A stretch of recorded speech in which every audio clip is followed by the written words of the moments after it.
Hey, what's up? This is Mike D from Killswitch Engage. You're watching hardrockhaven.net. Rock.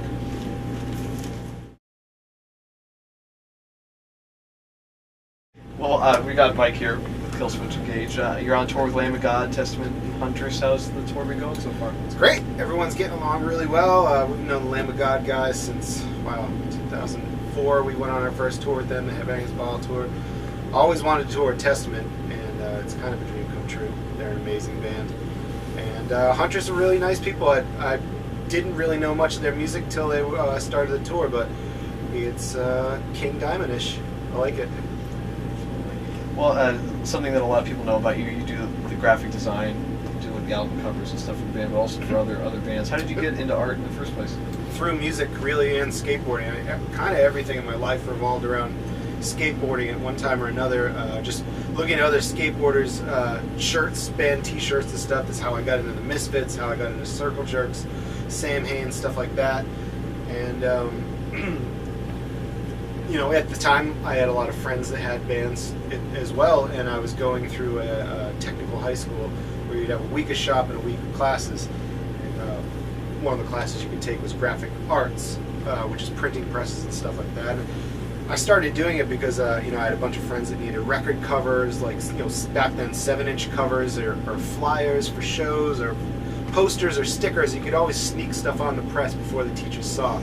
So they were printing a lot of stuff back then, and I just kind of continued from there on. I went to 4 years of college and started my own company in 1992, and I've been going strong ever since.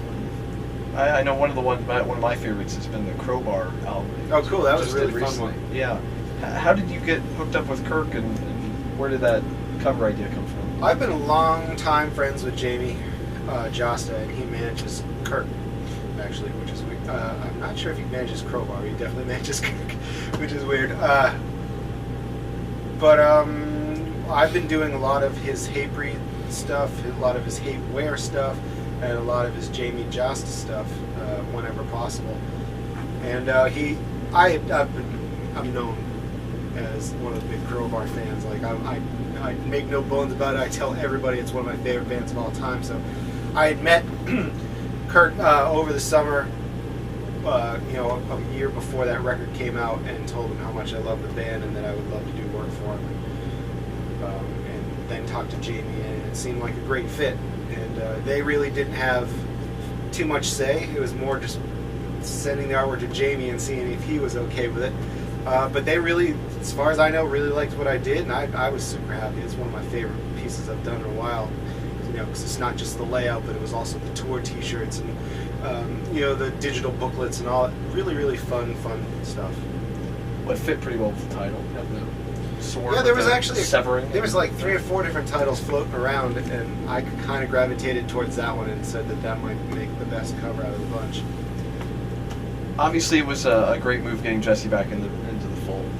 Does it ever strike you as surreal how things worked out? That it's kind of full circle and you guys are back together again? Yeah, it doesn't make much sense. I mean, if we ever have a behind the music, it's going to be like 5 hours long. It's going to be one of those double episode ones. Yeah, it's pretty crazy. You know, not many bands come back from a third singer, which we knew in the back of our minds. But you know, you got to do what's best for the band. And things were definitely not working with Howard in the band, and we knew the mutual split needed to happen. We kind of weren't sure what was going to happen after that. We pretty much figured the band was over, and our management had said, why don't we try some tryouts and just see how it goes. Jesse heard about the tryouts and wanted to try out, and he just blew us away. I mean, a lot of our mainstream stuff is the Howard era stuff, so everything really hinged on if Jesse could perform that stuff, or even want to perform that stuff, or even have the emotion behind the words that kind of needed to be had. And he found a lot of really cool things in the music, and really took a lot of that stuff to heart and found belief behind a lot of the stuff that was going on. So he came in there and banged it out, and it was amazing to see him do that, and everyone was all smiles. It felt right. Some things just feel like they should be the way they are, and that was what it was. well, the return was definitely a memorable one, and you know, a fantastic album. Do you have a favorite track off the new record? One that's like really close to you? All we have is one of the songs that I wrote. It was actually the first song that whenever we write, we all go our separate ways for a couple weeks. We record on, like I record on GarageBand. We all do digital recordings, and then we bring those in, whether it's a few riffs in a row, or a whole songs, or just a riff. We kind of go our separate ways, record all this stuff, and then bring it to practice. We all sit around in a circle and talk about each thing. And all we have was the first track I played when we started listening to any demos for the new record. And you know, it's fast, it's aggressive, and that's kind of what I was writing in the interim when we didn't know if we had a job. I was writing a lot of sort of really aggressive hardcore tunes from my band Death Ray Vision, which I started in the middle, just kept with nothing to do. I might as well start a new band with my buddy Brian Fair from Shadows Fall.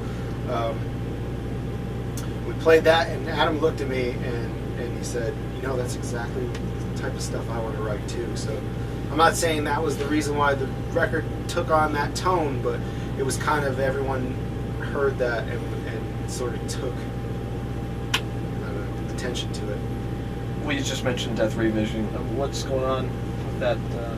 Is touring at all? Oh yeah, we just toured. The record came out last month, and Brian lives in Missouri, so it's really, everyone else lives in Massachusetts, so it's really hard to get him out for shows and stuff like that. And in order to put the record out, Bullet Tooth wanted us to do at least one record release show.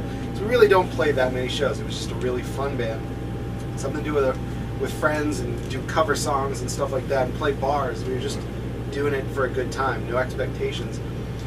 So the record label said, you got to play at least one show in order to put this record out. So almost a full year later, we're like, okay, we're going to do this one show, but it seems stupid to fly out Brian for one show. So let's do like a 10-day tour. So we did a whole East Coast tour, and it went pretty well. It was with our buddies Akaro, which is Jay Fitzgerald from my old band, Overcast band.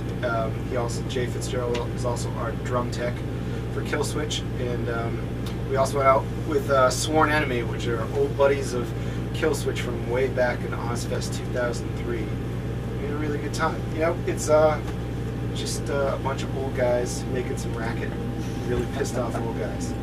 When you're playing live in concert, you often point to people in the crowd and kind of, hey, you're rocking out, give them a little attention. Yeah. What led you to do that? It's just so many bands don't break that wall, that barrier. They're kind of up there. Pay attention to me. My ego is way bigger than yours, and I don't, you know.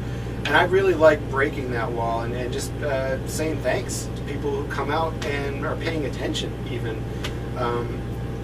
When I went to a Sepultura show a long time ago during the Arise tour, and Andreas, whether he meant to or not, looked at me and threw a pick at me, and I caught it on my neck. And meanwhile, everyone around me is all looking around trying to find it.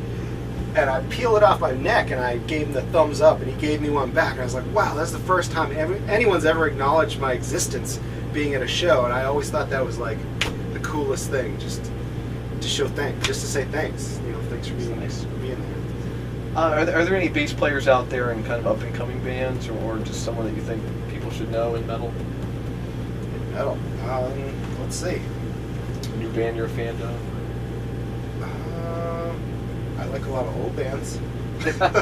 Well, you're wearing one. Yeah. That's kind of a newer one. We'll talk bass players though. Let's see. I love Jason Black from Hot Water Music. He's not a new bass player, but god damn is he good.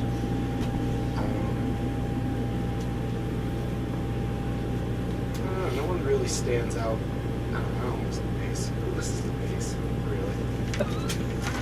Bass players. I'm more of a rhythm guitarist. Have you heard of any of Howie's new stuff? The W No. Oh, Howard? Yeah, nope. Howard. Nope. I haven't listened to it yet.